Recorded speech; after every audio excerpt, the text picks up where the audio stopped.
สวัสดีค่ะดิฉันสัตวแพทย์หญิงชุลีพร ศักดิ์สง่าวงศ์นะคะวันนี้เราก็จะมาพูดถึงนะคะผลิตภัณฑ์อย่างหนึ่งของน้ำผึ้งที่เรามาแปรรูปเ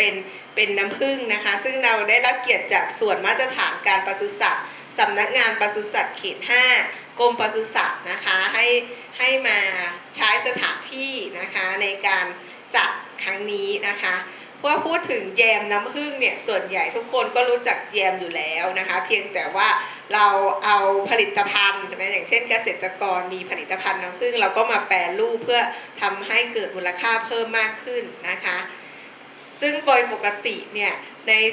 ในผลิตภัณฑ์แยมเขาก็อาจจะใช้ผลไม้สดนะคะผลไม้ตามฤดูกาลนะคะเพื่อผสมนะคะให้เกิดเป็นสารให้ความหวานต่างๆเพียงแต่ว่าครั้งนี้นะคะเราก็มีการใส่อาจจะเปลี่ยนจากน้ำตาลนะคะทรายมาเป็นน้ำผึ้งนะคะหรือว่ารวมถึงว่าความหวานนะคะมันก็จะมีรสชาติที่แตกต่างกันไปนะคะในการใส่ผลไม้แต่ละชนิดไม่เหมือนกันนะคะแยมโดยส่วนใหญ่นะคะถ้ามีการใส่ผลไม้ก็ใส่ประมาณ 45% นะคะแต่ถ้าเราใส่น้ำผึ้งนะคะก็เป็น 45 เป็นผลไม้แล้วก็น้ำผึ้งเป็น 55 ส่วนแบบนี้ค่ะแล้วเราก็จะมีการตรวจสอบนะคะความหวานนะคะโดยใช้วัดด้วยเครื่องรีเฟกโตมิเตอร์เหมือนเครื่องที่เราวัดนะคะค่าความชื้นนะคะในน้ำผึ้งนั่นเองนะคะให้ได้ประมาณ 65 บิตนะคะซึ่งโดยลักษณะเนี่ยถ้าเราอยากได้แยมที่ลักษณะเป็นเจลนะคะเราก็ควรที่จะวัดได้ประมาณ 67.5 องศาบิตนะคะโดยลักษณะของแยมนะคะควรจะอยู่ในสภาพที่เป็นกรดประมาณ 3.0 ถึง 3.5 นะคะเพราะว่าจะมีความคงตัวแต่ถ้าคงตัวที่ดีที่สุดก็คือเป็นกรดประมาณ 3.2 ซึ่งโดยลักษณะของน้ำผึ้งเนี่ยก็เป็นกรดอยู่แล้วเพราะว่าถ้าเป็นกรดมากเกินไปก็คือต่ำกว่า 2.7 นะคะแยมเนี่ยจะเป็นเหมือนยางเหนียวนะคะแต่ถ้าสูงกว่า 3.5 มากเกินไปแยมก็จะเละๆแบบนี้ค่ะเพราะฉะนั้นในปัจจุบันนะคะเขาก็จะมีการเติมกรดนะคะซึ่งส่วนใหญ่ก็จะเป็นกรดจากธรรมชาติแต่ถ้าเราใส่ผลไม้บางชนิดที่มีสภาวะความเป็นกรดอยู่แล้วบางทีมันก็จะลดค่าใช้จ่ายในการเติมกรดลงไปนะคะกรดที่เรานิยมใช้ก็คือกรดซิตริกนะคะเพื่อในการช่วยเพิ่มรสชาติแล้วก็ยับยั้งการเกิดนะคะปฏิกิริยาการเกิดสีน้ำตาลในผลิตภัณฑ์ของเรานะคะส่วนในส่วนของผลไม้นะคะบางที่เขาอาจจะใช้เปลือกส้มโอแทนนะคะแล้วก็เราก็จะใช้ผลไม้ที่ห่ำยังไม่สุกนะคะเพราะว่าผลไม้ที่ห่ำแบบนี้ค่ะหรือยังไม่สุกมากเนี่ยจะมีสารเพคตินเยอะตัวสารเพคตินเนี่ยค่ะจะเป็นตัวทำให้เกิดร่างแหนะคะหรือให้เกิดการเชื่อมประสานกันในขณะที่เราต้มน้ำตาลกับผลไม้หรือว่าที่เรานะคะใส่น้ำผึ้งกับผลไม้ของเราทำให้เกิดลักษณะที่เป็นเจลนะคะเพราะฉะนั้นเราก็ต้องมาพิจารณาดูว่าแต่ละครั้งเราใส่ผลไม้ชนิดอะไรใช่ไหมคะเพราะว่าผลไม้แต่ละชนิดก็จะมีสารเพคตินนะคะแตกต่างกันไม่เหมือนกันนะคะส่วนอันนี้เป็นการทดสอบว่าพอทำแยมเสร็จนะคะเราอยากให้แยมเนี่ยมีลักษณะแบบไหนก็เหมือนใช้ลักษณะใช้ช้อนนะคะแล้วก็ตักดูอันนี้ก็จะเป็นลักษณะที่เป็นเจลพอดีนะคะแต่ถ้าเขาสามารถหยดมาเป็นสายอันนั้นนะคะมันก็จะเหมือนกับว่ามันยังเป็นเจลนะคะหรือทำเป็นร่างแหที่ยังไม่เหมาะสมนะคะซึ่งเทคนิคการทำแยมเนี่ยนะคะถ้าเป็นไปได้ถ้าเลือกได้เราต้องใช้หม้อเคลือบใบใหญ่ๆหรือกระทะทองเหลืองเหมือนเราทำขนมนะคะแล้วก็ต้องมีการควบคุมไฟนะคะในการทำแบบนี้ค่ะคือมีเทคนิคในการทำเพราะว่าถ้าไฟแรงเกินไปนะคะแยมของเราก็อาจจะเป็นเหมือนยางๆนะคะไฟอ่อนมากเกินไปนะคะก็อาจจะไม่ได้เป็นเจลนะคะเพราะฉะนั้นในการทำครั้งแรกอาจจะไม่ได้ประสบผลสำเร็จคืออาจจะไหม้นะคะหรืออาจจะเป็นยางแบบนี้ค่ะแต่ถ้าทำบ่อยๆเราก็จะรู้ว่านะคะว่าลักษณะแค่ไหนที่เหมาะสมนะคะว่าตอนนี้นะคะควรจะ เริ่มนะคะตอนนี้ควรจะเขย่านะคะหรือว่าคนนี้ควรจะคนไปเรื่อยๆนะคะอย่างเช่นนะคะเมื่อเรานำผลไม้ใส่ลงไปแล้วนะคะซึ่งผลไม้นี่เราจะใส่ใน3 ส่วน 4 เท่านะคะเวลาทำแยมนะคะเพื่อทำให้เป็นลักษณะของเนื้อผลไม้เนื้อสัมผัสใช่ไหมคะ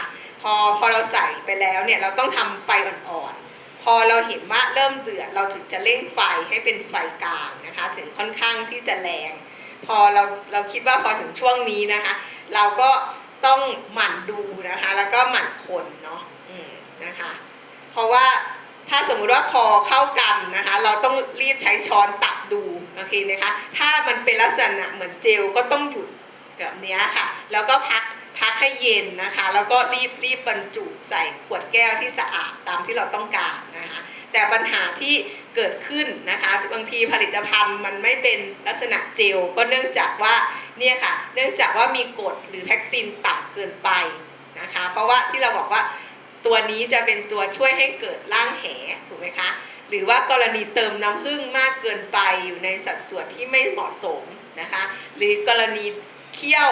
ด้วยไฟอ่อนใช้เวลานานมากเกินไปก็ไม่เหมาะสมอีกเหมือนกันนะคะเพราะฉะนั้นเราก็ต้องดูว่าผลไม้เราเป็นอะไรใส่กรดปริมาณเท่าไหร่นะคะ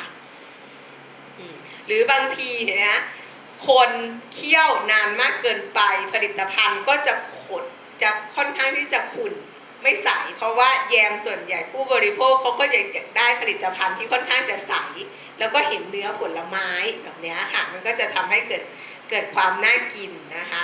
ซึ่งผลิตภัณฑ์ขุ่นอาจจะเนื่องมาจากเคี่ยวนานนะคะทำให้ผลิตภัณฑ์มีลักษณะหนืดเหนียว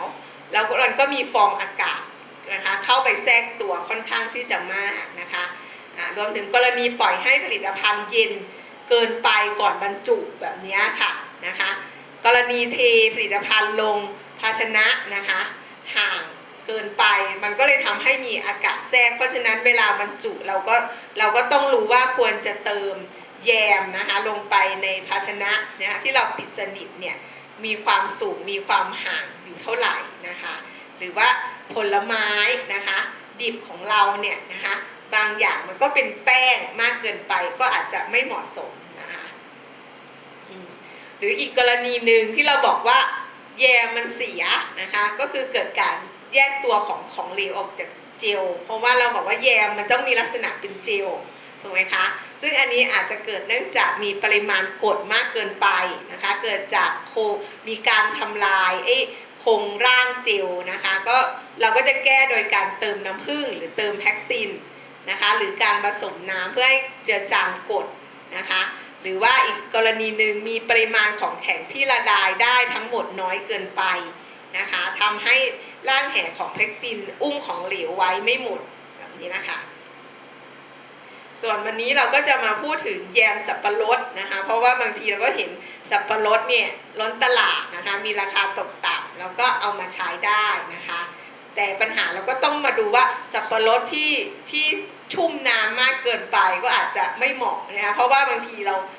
ปาดเนื้อสับปะรดน้ำก็ต้องหายไปแล้วนะคะเราก็ต้องดูว่าเราควรจะใช้เนื้อสับปะรดแค่ไหนเพราะเราบอกว่าตัดมาตอนแรกตัดมาเป็นชิ้นใหญ่ๆ300 กรัมใช่ไหมคะแต่พอหั่นเป็นชิ้นเล็กๆน้ำมันออกไปแล้วแบบนี้ค่ะความชุ่มความอะไรมันไม่มีแล้วนะคะเพราะว่าน้ำมันหายไปนะคะอยู่ในภาชนะอื่นๆแล้วนะคะส่วนนะคะน้ำผึ้งใช้ประมาณ400 กรัมนะคะหรือว่า1 ถ้วยครึ่งนะคะแล้วก็มีผงแพคตินแล้วก็กรดซิตริกซึ่งอุปกรณ์นะคะหรือว่าสารอย่างเช่นเฮกตินหรือว่ากรดซิตริกเนี่ยเราสามารถไปซื้อที่ร้านเบเกอรี่ได้เขาก็จะมีจำหน่ายอยู่แล้วนะคะซึ่งการทำเนี่ยนะคะมันก็ขึ้นอยู่กับว่าเราต้องลองทำบ่อยๆนะคะเราก็จะรู้ว่าควรจะผสมน้ำผึ้งเท่าไหร่นะคะควรจะทำอะไรนะคะแต่หลักการเริ่มแรกเนื่องจากแพคตินเป็นผงแล้วเขาก็จะหุ้มน้ำนะคะพอหุ้มน้ำถ้าเราไม่มีการกระจายน้ำดีๆค่ะผงแพคตินมันจะเป็นก้อนๆถูกไหมคะเราก็ต้องค่อยๆเหมือนใส่ผงแพคตินแล้วก็เติมน้ำแล้วก็คนใส่ผงแพคตินแล้วก็เติมน้ำแล้วก็คนแบบนี้มันจะละลายได้ดีแบบนี้นะคะ